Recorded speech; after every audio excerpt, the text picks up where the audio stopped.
अस्सलाम वालेकुम, I am Ali Raza भागत और आज हम जिस टॉपिक पे बात कर रहे हैं वो है हमारे नबी करीम सल्लल्लाहु अलैहि वसल्लम का आखिरी खुतबा, the last sermon of holy prophet और the farewell sermon of holy prophet. इस खुतबे को the first charter of human rights भी कहा जा सकता है और कहा जाता है पूरी दुनिया में। इसका बैकग्राउंड समझेंगे कि ऐसा क्यों है, किन बुनियादों पर इसे ह्यूमन राइट्स का चार्टर कहा जाता है।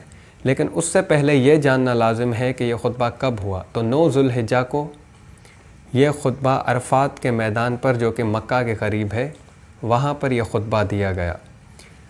इसकी इम्पोर्टेंस ये है कि हमारे नबी करीम सल्लल्लाहु अलैहि वसल्लम ने फरमाया कि क्या मालूम कि आज के बाद यानी अगले साल मैं आपके दरमियान ना हूँ।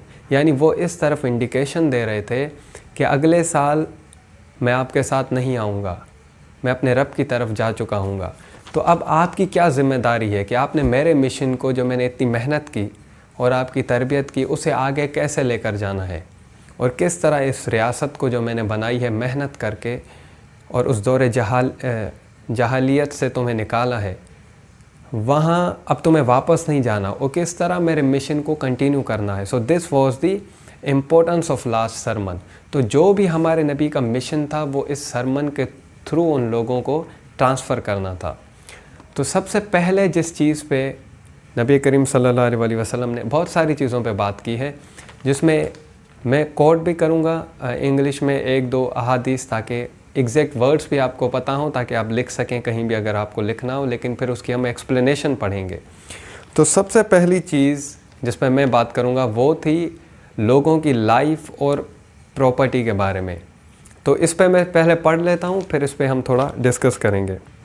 नबी करीम सल्लल्लाहु अलैहि वसल्लम फरमाते हैं, O people, just as you regard this month, this day and this city as sacred, so regard the life and property of every Muslim as sacred trust. यानी वो कह रहे हैं कि जिस तरह ये महीना, जिस तरह ये जगह और जिस तरह ये दिन आपके लिए अहमियत का हामिल है और आप इसे पाक समझते हैं, इसी तरह दूसरों की प्रॉपर्टी और उनकी ज़िंदगी को भी समझें।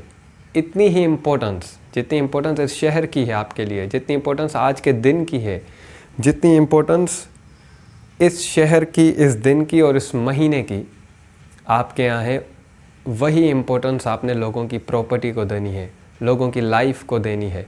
यानी उतना ही अहम समझना है। अब देखें ये पहली ही पॉइंट कितनी स्ट्रॉन्ग है हमारे नबी की, ये साबित करने के लिए कि आखिरी खुतबा was the charter of human rights, जहाँ पे लोगों की प्रॉपर्टी की बात हो रही है, लोगों का राइट ऑफ लिविंग और राइट ऑफ प्रॉपर्टी की बात हो रही है। सबसे पहले दुनिया में, इससे पहले ये राइट्स थे ही नहीं, एग्जिस्ट ही नहीं करते थे, ये हमारे नबी ने इंट्रोड्यूस किए और अपने जाने के वक्त, जाते हुए वो ये तालीम भी करके जा रहे हैं कि आप इसे फॉलो करें।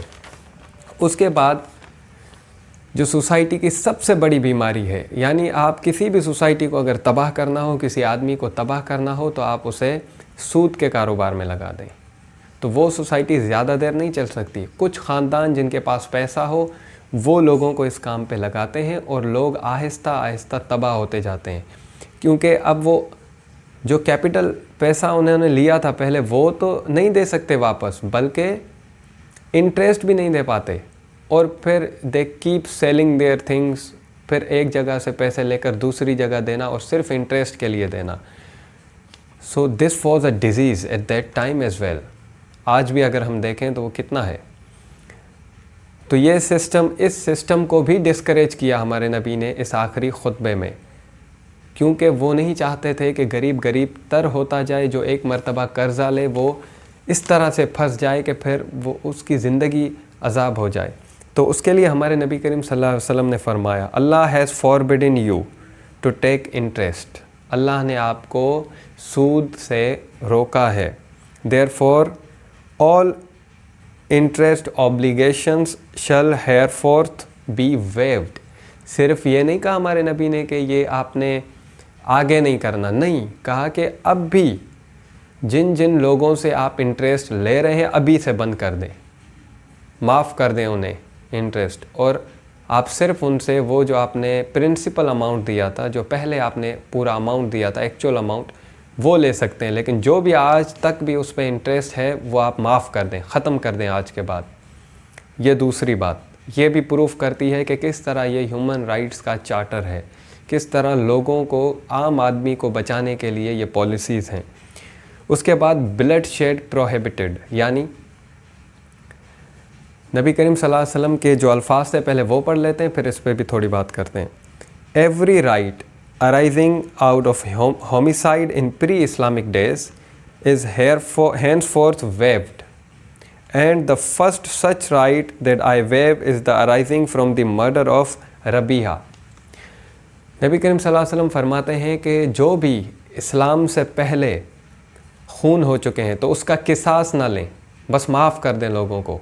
अब वो चीज़ें ख़त्म कर दें जो पहले तो हुआ करती थी। अब आगे सिस्टम आएगा, अब आगे आपने बढ़ना है। वो पिछली दुश्मनियाँ, वो बदले लेना, और अब जो दिमाग में आपने रखा हुआ है कि फ़लाँ हमारा आदमी कत्ल हुआ था इस्लाम से पहले, तो अब हम उसका बदला लेंगे, तो ये सब भी हमारे नबी ने वहाँ माफ़ करने का हुक्म दिया। ये देखें इंसानियत के लिए कितना काम हो रहा है। ये आखिरी खुतबा है हमारे नबी का।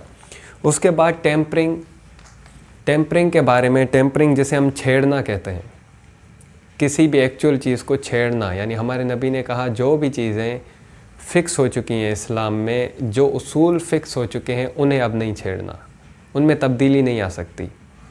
जिस तरह से आपको इस्लाम मिला है उन्हीं उसूलों की बुनियाद पर आपने लाइफ गुजारनी है। अगर आपने उसमें छेड़छाड़ की तो आप पे अल्लाह का अज़ाब नाज़िल होगा। ये तीसरी बात, ये इस वजह से हमारे नबी ने कही कि कल लोग फिर अलग से फ़ैसले ना कर लें, और जो फ़ैसले हमारे नबी ने कहे, जो दीन बताए, उसके बरखिलाफ़ जाकर अपनी तरफ से कोई एनालॉजी दे दें और अपनी तरफ से कोई थ्योरी दे रहे हों, और फिर दीन को ही तब्दील कर दें, और फिर वो दीन जो रहम के लिए आया वो जुल्म करने के लिए यूज़ हो। तो उसके लिए ये चीज़ बहुत अहम थी कि आप टेम्परिंग नहीं कर सकते, इस्लाम में टेम्परिंग अलो नहीं है। उसके बाद शैतान से अवेयर रहना है आपने शैतान से, क्योंकि शैतान आपको बार बार गलत काम करने पर उकसाएगा, शैतान या शैतानी लोग। तो आपने ख़याल करना है कि उससे हमने बचना है, क्योंकि सोसाइटी में वही डिज़ीज़ फैलाता है, क्योंकि हम एहलकार बनते हैं, वो जो कहता है हम वो करते हैं, और उसी से सोसाइटी तबाह होती है। तो हमने देखना है कि रहमान का रास्ता क्या है और शैतान का रास्ता क्या है, फिर हमने हमारे नबी का, खुदा का रास्ता अपनाना है। तो इसके बारे में नबी करीम सल्लल्लाहु अलैहि वसल्लम फरमाते हैं, बिवेयर ऑफ शैतान for safety of your religion. अगर अपने रिलीजन की सेफ्टी चाहते हो तो शैतान और शैतानी कामों से दूर रहो। उसके बाद सबसे बड़ी बात, आजकल जो राइट्स ऑफ वुमेन हो रही है, और हमारे रिलीजियस लोग यूँ समझ रहे हैं कि कोई उन पे हमला हो रहा है अगर वुमेन अपने राइट्स की बात कर रही हैं। ये बात अलग है कि वो कौन से राइट्स की बात करती हैं, लेकिन बहुत सारे सही भी बात करते हैं। तो उस पे हमारे नबी ने कौन से अल्फाज बोले, पहले वो पढ़ लेते हैं। उन्होंने कहा कि O people, it is true that you have certain rights with regard to your women, कि ये बात ठीक है कि आपके हुकूक हैं औरतों पर, बट लेकिन they also have rights over you. ये मत भूलना, यानी उनका मतलब है कि ये मत भूलना कि उनके भी हुकूक हैं आपके ऊपर। तो हमारे यहाँ सोसाइटी में हमें ये तो याद है कि औरत ने क्या करना है हमारे लिए, लेकिन हम ये भूल गए कि हमने क्या करना है उनके लिए, हम पे क्या हक़ हैं उनके, ये बातें हम भूल चुके हैं। तो ये देखें हमारे नबी करीम सल्लल्लाहु अलैहि वसल्लम आखिरी खुतबे में भी बता के जा रहे हैं कि ये मत भूलना कि औरत के भी हक़ हैं, आप हुकूक हैं आपके ऊपर। आप सिर्फ ये समझते हैं शायद कि आपके ही हक़ है औरत, आपका हक़ है सिर्फ। तो औरतों को भी चाहिए कि इस वक्त जो रिलीजियस तबका उनके ख़िलाफ़ जा रहा है, तो उन्हें ये अहादीस दिखाएं हमारे नबी की कि हमारे भी कुछ हक़ हैं। इस्लाम में रहते हुए, इस्लामिक ट्रेडिशंस को फॉलो करते हुए हमें वो हक़ दें। उससे आगे आप भी ना बढ़ें और उससे पीछे वो भी ना हटें। उसके बाद पिलर्स ऑफ इस्लाम के लिए, जिस तरह नमाज़ पढ़ना, रोज़ा रखना, उसके अलावा हज अदा करना अगर आप अफोर्ड कर सकते हैं, अल्लाह की इबादत करना, ये सारी वो बातें हैं जो पिलर्स ऑफ इस्लाम हैं, जो फ़राइज़ हैं इस्लाम में। तो इनकी ताकीद की कि ये हमेशा करते रहना, इनसे दूर नहीं जाना आपने, इनको नहीं छोड़ना। उसके बाद इक्वलिटी एंड ब्रदरहुड, ये बहुत बड़ी पॉइंट फिर बोली नबी करीम सल्लल्लाहु अलैहि वसल्लम ने। वो पॉइंट क्या थी कि कोई सब हम सारे ह्यूमन काइंड आदम और ईव हवा से पैदा हुए हैं, तो हम सब एक हैं। हमें कभी भी काले को गोरे को काले पर फोकियत नहीं, अरब को अजम पर फोकियत नहीं। इसके अलावा बहुत सारी किसी भी रेस का, किसी भी कास्ट का कोई किसी से सुपीरियर नहीं है। अगर कोई सुपीरियर है तो सिर्फ अल्लाह के सामने, और वो भी किस बुनियाद पर कि वो कितना नेक है। इस बुनियाद पर कोई अल्लाह के सामने सुपीरियर है और कोई इन्फीरियर है। लेकिन एक गवर्नमेंट के लिए सब सिटीजन्स बराबर हैं, कोई भी सुपीरियर नहीं है कानून के सामने। ये भी हमारे नबी करीम सल्लल्लाहु अलैहि वसल्लम बता रहे हैं और कह रहे हैं कि सब ह्यूमन काइंड, सब, सिर्फ मुसलमान नहीं, सब एक दूसरे के भाई हैं और आदम और हवा से पैदा हुए हैं। तो हमें ब्रदरहुड और इक्वलिटी को प्रमोट करने का कहकर जा रहे हैं हमारे नबी करीम सल्लल्लाहु अलैहि वसल्लम। उन्हें पता था कि हम बाद में क्या करने वाले हैं, तो इस वजह से वो पहले ही कह रहे हैं। उसके बाद जो आखिरी दो चीज़ें उन्होंने कही, पहली तो ये कि मैं आखिरी नबी हूँ और मेरे बाद कोई नबी नहीं आना। इस वजह से मैं आपको आखिरी मैसेज देकर जा रहा हूँ ये सारी चीज़ें। अब कोई बाद में नहीं आएगा मेरी जगह नबी बनकर जो आपको समझाएगा। यहाँ नबूवत ख़त्म होती है। Now this is clear in the last sermon of the profit कि अब कोई रसूल नहीं आएगा, अब कोई नबी नहीं आएगा। Everything the prophethood has ended on prophet Muhammad सल्लल्लाहु अलैहि वसल्लम। ये बात बहुत ज़रूरी है, ये हमारे नबी ने कही कि अब आपने ख़ुद करना। अब आप इंतज़ार करें कि चलें कोई और नबी आ जाएगा फिर हमें समझाएगा तो फिर हम करेंगे, नहीं। अब पैगाम पहुंच चुका, कुरान आपके पास पहुंच चुका। लास्ट बात जो हमारे नबी ने कही, अब जिस तरह मैंने आपको ये सारी चीज़ें बताई, ये उस लास्ट चीज़ पे अमल करके बताई जो हमारे नबी करीम सल्लल्लाहु अलैहि वसल्लम ने कहा। वो लास्ट चीज़ ये कही उन्होंने कि अब आपके लिए लेसन ये है कि ये सारी चीज़ें जो मैंने आपको सिखाई हैं, आज बोली हैं, या throughout my life I have told you, now you have to follow them. पहले तो ख़ुद फॉलो करने हैं, and then you have to spread them, you have to teach people these principles for creating a healthy society, for creating equal opportunities for the people. Now this is the message of prophet Muhammad, the last prophet of Islam.